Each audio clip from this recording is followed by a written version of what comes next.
ஒட்டுமொத்த உலகமே ஏன் February 14 வேலண்டைன்ஸ் டே கொண்டாடுதுன்னு உங்களுக்கு தெரியுமா?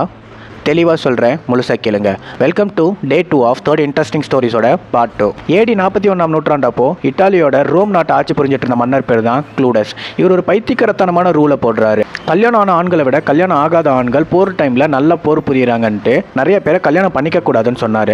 பட் அந்த போர் வீரர்களில் நிறைய பேர் காதலிச்சுட்டு வந்துட்டு இருந்திருக்காங்க. இவர் ஆட்சி புரிஞ்சிட்டு இருந்த அதே காலகட்டத்தில் அங்கேருந்து ஒரு சர்ச்சோட ஃபாதர் நேம் தான் வேலண்டைன். அவர் என்ன பண்ணார் அப்படின்னா, யாரெல்லாம் காதலிச்சிட்டு இருக்காங்களோ அவங்கள சீக்கிரட்டாக அந்த சர்ச்சுக்கு கூட்டிகிட்டு போய் அவங்களுக்கு கல்யாணம் பண்ணி வச்சிடறாரு. இது எப்படியோ இந்த ராஜாவுக்கு தெரிய வந்துருச்சு. இந்த ராஜாக்கு இந்த நியூஸ் தெரிஞ்ச உடனே அவரை கைது பண்ணிட்டு வந்து அவருக்கு மரண தண்டனையை விதிக்கிறாரு. அவர் கொடுத்த அந்த மரண தண்டனையோட டேட்டு தான் February 14, 269. அவரை கொன்ன அந்த டேட்டை அவர் கல்யாணம் பண்ணி வச்ச கப்புள்ஸ் எல்லாம் வேலண்டைனோட டேன்னு சொல்லி அவருக்காக ப்ரே பண்ண ஆரம்பிச்சாங்க. அந்த டே தான் அந்த காலத்துலேருந்து இந்த காலத்து வரைக்கும் வேலண்டைன்ஸ் டேவா எல்லா காதலருக்கும் ஒன்றா இருந்திருக்கு. இந்த வருஷம் உங்களோட வேலண்டைனை ஹாப்பியாக செலிப்ரேட் பண்ணுங்கள். இந்த இன்ஃபர்மேஷன் உங்களுக்கு பிடிச்சிருந்தா இந்த வீடியோக்கு ஒரு லைக் போடுங்க. தேங்க்யூ.